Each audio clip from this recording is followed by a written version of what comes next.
সস্তা কাপড় পরার মানে আপনি গরিব এমনটা নয়। জীবনে যত বেশি কষ্ট করবে তুমি জীবনে তত বেশি সফল হবে। বিলাসিতার জীবন নয়, শুধু একটু ভালো থাকা যাবে, সবাইকে ভালো রাখা যাবে, এতটুকুই আল্লাহর কাছে প্রার্থনা করি। ইয়া রব, অতিরিক্ত কোনো কিছুই চাই না। যতটুকু হলে জীবনটা সুন্দর হয় আমাকে ততটুকুই দান করুন, আমিন। আসসালামু আলাইকুম প্রিয় ভাই বোনেরা, সকলে কেমন আছেন? আমি আপনাদের প্রিয় নাটোরের গ্রামের বোন আবারও চলে আসছি আরেকটি নতুন ভিডিও নিয়ে। আশা করি অন্যান্য দিনের মতোই আমার গ্রামীণ ভিডিওগুলো বা রান্নাবান্নাগুলো আপনাদের কাছে অনেক বেশি ভালো লাগবে।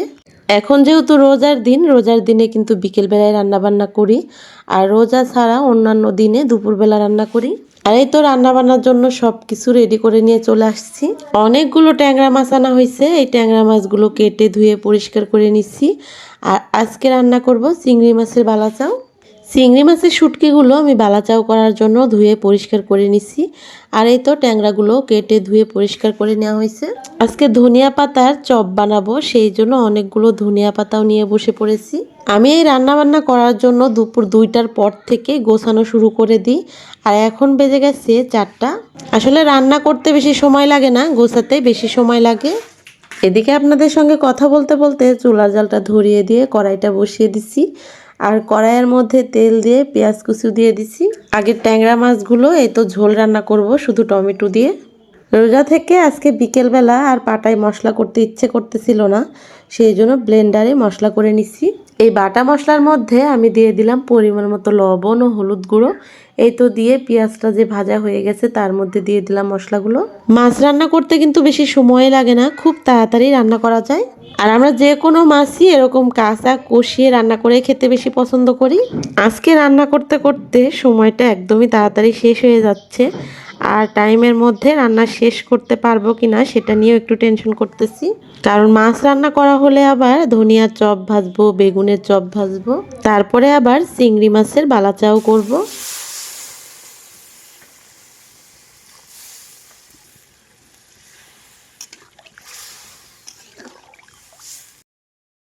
মাছের ঝোলের জন্য পানি দিয়ে ঢেকে দিছি, ওদিকে মাছের ঝোলটা হচ্ছে।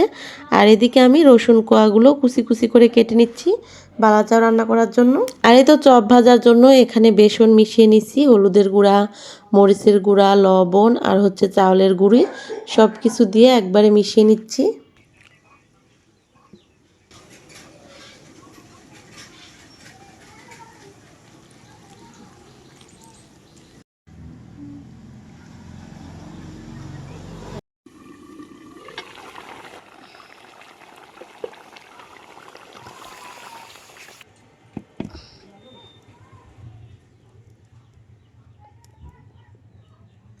এই তো ট্যাংরা মাছের ঝোল রান্না করা হয়ে গেল। এর উপর দিয়ে ভাজা জিরে গুঁড়া দিয়ে দিলাম। তরকারিটা এখন আর বাড়লাম না, পরে বেড়ে নেব। আর এই তো এদিকে ধনিয়া পাতার চপটা তৈরি করার জন্য কড়াইয়ে কিন্তু তেল দিয়ে দিচ্ছি। আর এই তো ধনিয়াগুলো এভাবে ধরে ধরে বেসনের মধ্যে চুবিয়ে তেলের মধ্যে দিয়ে দিচ্ছি। ধনিয়া পাতার চপ খেতে অনেক বেশি ভালো লাগে, আর বাচ্চারাও কিন্তু পছন্দ করে, বিশেষ করে হাসানি বেশি পছন্দ করে। আর আমার মেয়ে তো ধনিয়া পাতার ঘ্রাণটাই সহ্য করতে পারে না, ও ধনিয়া পাতা খায় না। আমার মেয়ে হয়েছে ওর বাবার মতো, ওর বাবাও কিন্তু ধনিয়া পাতা খায় না বা ধনিয়া পাতা ঘ্রাণটাও সহ্য করতে পারে না। তবে আমার 2 ছেলে আমার মতো হয়েছে, এই তো ধনিয়া পাতার চপ খেতে অনেক বেশি পছন্দ করে। আর এই তো এখানে একটা বেগুন কেটে নিচ্ছি, বেগুনেরও চপ বানাবো, যেহেতু বেগুনটা ঘরেই ছিল আর বেসনটা যেহেতু গোলানোই হয়েছে সেই জন্য বেগুনের চপ বানিয়ে নেব।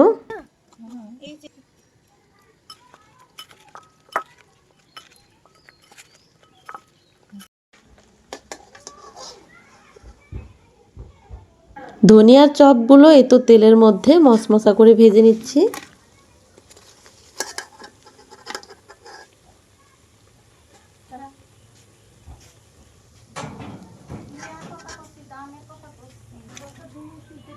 আমার 2 রকম চপ ভাজা হয়ে গেছে। এবার তেলের মধ্যে এই তো চিংড়ি মাছের শুটকিগুলো দিয়ে দিচ্ছি। আর এই চিংড়ি মাছের শুটকিগুলো আমি ভালো করে অনেক কয়বার ভালো করে ধুয়ে নিছি, কারণ চিংড়ি মাছের শুটকিতে অনেক পরিমাণে বালু থাকে।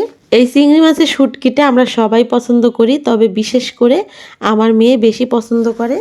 এটা একদিন বেশি করে বানিয়ে রাখলে কিন্তু ফ্রিজে না রেখে ডিব্বায় ভরে রেখে 1 মাস পর্যন্ত খাওয়া যায়। আর যদি নর্মাল ফ্রিজে রেখে খাই তাহলে তো 2-3 মাসেও ভালো থাকে। চিংড়ি মাছের শুটকিগুলো ভাজতেছি একদম মশমশা করে। আর এটা আস্তে জালে অনেকটা সময় নিয়ে ভাজতে হবে, কারণ মশমশা না হলে কিন্তু চিংড়ির বালাচাওটা খেতে ভালো লাগবে না।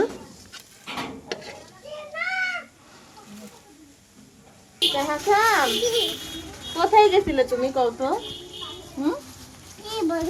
এই যে এগুলো খাবে না, দেখো কি, এই দেখো, এই দেখো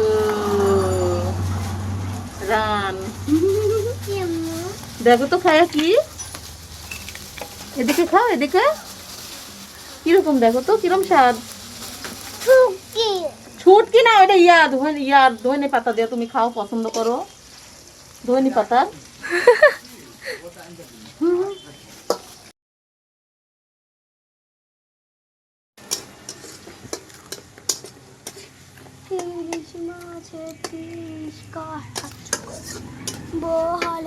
কি করে খাচ্ছ হাসান? উরি কি সুন্দর করে খাচ্ছে, হাসানের পছন্দের জিনিস না। বসো বসো, কি খাচ্ছ গো? সেই স্বাদ। এগুলা কি, এগুলা কি? ওটাই খাও, হ্যাঁ পরে এটা আবার খাওনি। তুমি পছন্দ করো এগুলা, তোমার পছন্দের জিনিস বানাই দিছি। আচ্ছা পেট ভরে খাও। আমার ঝাল দাও না। না ঝাল দিই নাই তো, তুমি পছন্দ করো যে তাই ঝাল দিই না। পানি খাবে? আচ্ছা দিচ্ছি। চিংড়ি মাছটা তো ভালো করে ভেজে নিলাম, এবার দিয়ে দিছিলাম পেঁয়াজটা। পেঁয়াজটা আধা ভাজা হয়ে গেলে এবার রসুনটাও দিয়ে দিলাম, আর এগুলাও মশমশা করে ভেজে নেব। যেমনভাবে পেঁয়াজের বেরেস্তা করে সেভাবে পেঁয়াজ আর রসুনটাকে ভেজে নিতে হবে। আর হাসানটাই তো ধনিয়ার চপটা প্রথমে দেখে ভাবছিল এগুলো হচ্ছে শুটকির চপ, কারণ সেই টাইমে শুটকি ভাজছিলাম আর শুটকির ঘ্রাণটা বের হচ্ছিল। ও ভাবছিল এই ধনিয়ার চপ থেকে শুটকির ঘ্রাণটা আসতেছিল। পরে যখন খাওয়া শুরু করেছে অনেক বেশি মজা বা ধনিয়ার চপ সেটা কিন্তু ও বুঝতে পেরেছে, আর অনেক বেশি মজা লাগতেছে ওর কাছে। এবারেই তো পেঁয়াজ মরিচটাও মশমশা করে ভেজে নিলাম।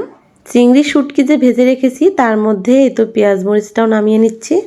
এই বালাচাওটা তৈরি করার জন্য আমি যে পরিমাণে শুটকি নিছি সেই পরিমাণে পেঁয়াজ নিছি, আর পেঁয়াজের অর্ধেক পরিমাণে রসুন নিছি। এবারে তো কয়েকটা শুকনা মরিচও ভেজে নিচ্ছি। শুকনো মরিচটা ভেজে আমি উঠিয়ে রেখেছি, তারপরে ওই কড়াই তেলের মধ্যে আমি অল্প পরিমাণে মরিচের গুঁড়াটা দিয়ে দিচ্ছি। এই মরিচের গুঁড়াটা দেওয়ার পরে কিন্তু তেলের মধ্যে তাড়াতাড়ি করে নাড়তে চাড়তে হবে, না হলে কিন্তু পুড়ে লেগে যাবে। নেড়ে চেড়ে তেলের মধ্যে মরিচের গুঁড়াটা ভেজে নিয়ে সঙ্গে সঙ্গে দিয়ে দেব ভেজে রাখা চিংড়ি মাছের শুটকি ও পেঁয়াজ আর রসুনটা। এবার সব কিছুর সঙ্গে আর একটু ভালো করে নেড়ে চেড়ে মিশিয়ে নিতে হবে। এই বালাচাওটা তৈরি করা একদমই সহজ, আর এটা বানিয়ে রাখলে একদম ডিপ ভাই ভরে রাখলে এরকমই কিন্তু মশমশাই থাকে। যারা শুটকি খেতে পছন্দ করেন না বা খেতে পারেন না তারাও কিন্তু এই চিংড়ি শুটকির বালাচাওটা অনেক বেশি পছন্দ করবেন।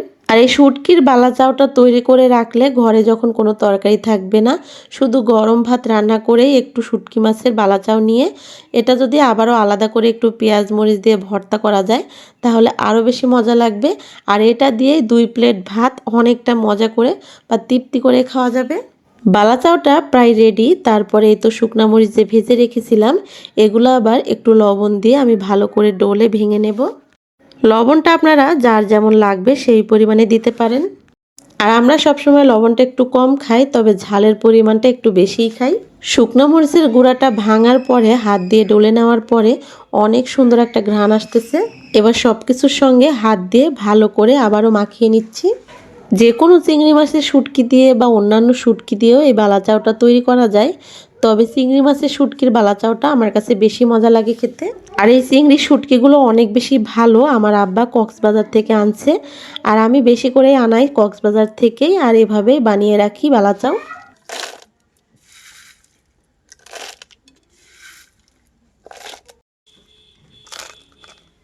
এই তো দেখুন দেখতে কতটা লোভনীয় কালারটা, আর অবশ্যই খেতে অনেক বেশি মজার হয়েছে। মাছের তরকারিটা রান্না করেছি বাটিতে বাড়াই হয় নাই, এই তো বেড়ে নিলাম। আর মাছের তরকারির কালারটা অনেক বেশি ভালো হয়েছে। তবে আজকে যে বালাচাওটা তৈরি করেছি এটা থাকলে আর অন্য কিছু দিয়ে খেতে ইচ্ছেই করবে না। বালা চাউয়ের স্বাদ আরও দ্বিগুণ বাড়ানোর জন্য এখানে আমি ধনিয়া পাতা কুচি করে নিচ্ছি, একটা পেঁয়াজ কুচি করে নিচ্ছি, আর 2টা কাঁচামরিচ আবার হয়তো কুচি করে সব কিছু হাতে ডলে মেখে নিচ্ছি। ধনিয়া পাতা দিয়ে যে কোনো ভর্তা করলে অনেক বেশি ভালো লাগে। আর এই বালা চাউটা যখন আমি হাতে মেখে আবার ভর্তা তৈরি করব, তখন আরও বেশি অনেক বেশি মজা লাগবে। আজকে আর আমার প্রিয় ভাই বোনদের সঙ্গে ইফতারিটা শেয়ার করি নাই। ইফতার করে নামাজ পড়ে এই তো তারপরে চলে আসছি ভাত খাওয়ার জন্য। আর ভাত খাওয়ার আগেই ভর্তাটা করে নিচ্ছি। আর আজকের ভাতটা শুধু আমি বালা চাউয়ের ভর্তা দিয়েই খাবো। গরম ভাতের সঙ্গে এরকম বালা চাউ হলে আসলে আর কিছুই লাগে না। তাদের ভাত খাওয়ার প্রতি একদম রুচি নাই বা পেট ভরে কিছু একটা খাইছেন, তারপরেও কিন্তু এরকম বালা চাউ হলে ভাত খাওয়ার ইচ্ছে হবে।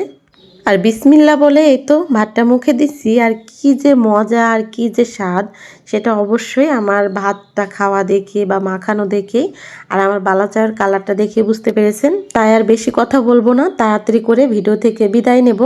এই তো খেতে খেতেই বিদায় নিচ্ছি। আল্লাহ হাফেজ।